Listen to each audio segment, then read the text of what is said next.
नमस्कार, एक बार फिर से आप सभी का स्वागत है। इस वीडियो के माध्यम से मैं दादा की संपत्ति में पोते पोतियों के अधिकार को लेकर डिटेल में जानकारी शेयर करूंगी। काफी लोगों के सवाल आए थे इस टॉपिक पर कि दादा की संपत्ति में पोते और पोती को कब हक अधिकार मिलता है, कब वो दावा कर सकते हैं अपने दादा की संपत्ति में अपने हिस्से का।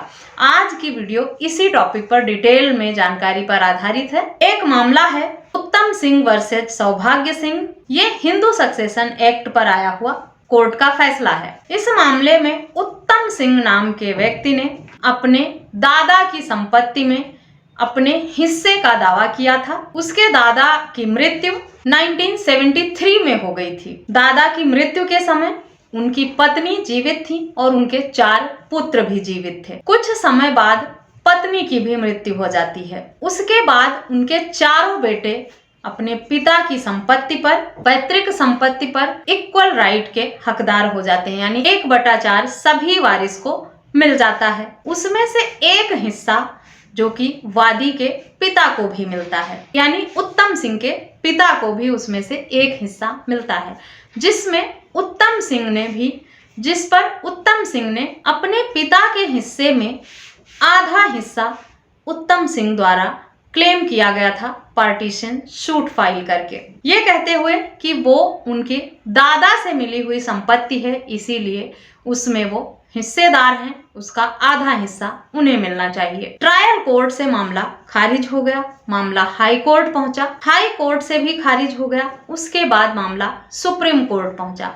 सुप्रीम कोर्ट ने कुछ अहम सवालों को ध्यान में रखते हुए आगे की सुनवाई करके फैसला सुनाया, जिसमें से पहला सवाल था कि क्या प्रॉपर्टी का नेचर ट्रांसफर प्रॉपर्टी का था या क्या प्रॉपर्टी का नेचर ज्वाइंट प्रॉपर्टी का था। दूसरा सवाल, क्या उत्तम सिंह को प्रॉपर्टी का ज्वाइंट पार्टनर होने के नाते कोई अधिकार प्राप्त है हिस्सा क्लेम करने का। और तीसरा सवाल ये कि क्या उत्तम सिंह अपने पिता के जीवित रहते हुए अपने दादा की संपत्ति में हिस्सा क्लेम करने का अधिकार रखता है। अब इस सवाल का जवाब जानने के लिए हमें ये देखना होगा कि हिंदू सक्सेशन एक्ट कैसे काम करता है, यानी हिंदू उत्तराधिकार अधिनियम जो है उसमें वारिस को किस तरह से संपत्ति विभाजित की जाती है। जब किसी हिंदू व्यक्ति की मृत्यु होती है तो उसके जो प्रथम उत्तराधिकारी होते हैं, फर्स्ट क्लास अधिकारी होते हैं,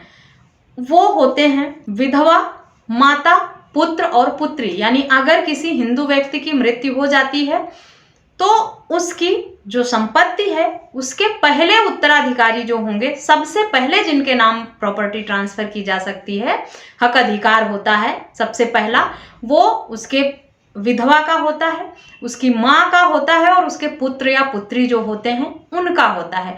उसके बाद अगली पीढ़ी जो होती है उनकी बारी आती है। जब पहली पीढ़ी नहीं होती है, जैसे कि इसमें से कोई पुत्र या पुत्री जीवित नहीं रहता है, उसकी विधवा या उसकी संतान होती है, तब उन्हें हिस्सा मिलता है। अगर पहले वारिस जीवित है तो उन्हीं के नाम पर प्रॉपर्टी ट्रांसफर होती है और उनके जीवित रहते हुए उनके दूसरे उत्तराधिकारी जो हैं वो उसमें हक अधिकार का दावा नहीं कर सकते हैं। अगर किसी बेटे की डेथ हो जाती है या बेटी की डेथ हो जाती है, अगर मृतक व्यक्ति के बाद उसके किसी एक वारिस की, बेटे या बेटी की डेथ हो जाती है, तब उनसे जो पोते पोती या नाती नातिन हैं उनको अधिकार ट्रांसफर होता है या वो अपना हिस्सा मांग सकते हैं अपने फादर के हिस्से को, अपने पिता की संपत्ति को, अपने पिता के हिस्से को अपने नाम पर ट्रांसफर करने की मांग वो तब कर सकते हैं जब वो इस दुनिया में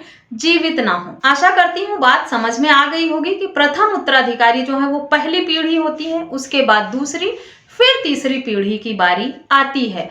इसी तरह से हम इस बात को भी समझेंगे, दादा और दादी की मृत्यु के बाद अगर पिता जीवित हैं तो उन्हीं के नाम प्रॉपर्टी ट्रांसफर होगी। उनके ना रहने पर आप अपने हिस्से की मांग कर सकते हैं, यानी पोता पोती तब अपने हिस्से का दावा कर सकते हैं जब उनके दादा के जीवन काल से पहले ही या दादा के बाद उनके पिता की भी मृत्यु हो जाती है, यानी दादा भी जीवित नहीं है, पिता भी जीवित नहीं है, तब पोता पोती अपने फादर का जो हक अधिकार है उसे अपने नाम करने की मांग कर सकते हैं, दावा कर सकते हैं, कोर्ट में पार्टीशन सूट फाइल कर सकते हैं। जब तक पिता जीवित है, अपने पिता से जो उत्तराधिकार अधिनियम के अंतर्गत प्रॉपर्टी ट्रांसफर का राइट है वो उन्हीं को रहता है जीवित होते हुए। पिता के जीवित न रहने पर जो उनकी दूसरी पीढ़ी है उन्हें यह हक अधिकार ट्रांसफर हो जाता है। इसी तरह से बेटियों को लेकर भी है कि अगर पिता की संपत्ति मिलने के लिए नाती और नातिन क्लेम करना चाहते हैं तो वो भी माँ के ना रहने पर ही अपने नाना नानी से अपने माँ के हिस्से की मांग कर सकते हैं। माँ के जीवित रहते हुए ये हक अधिकार माँ को ही रहता है। माँ के मरने के बाद उनकी अगली पीढ़ी यानी उनका जो वंश है उसे ये अधिकार ट्रांसफर हो जाता है।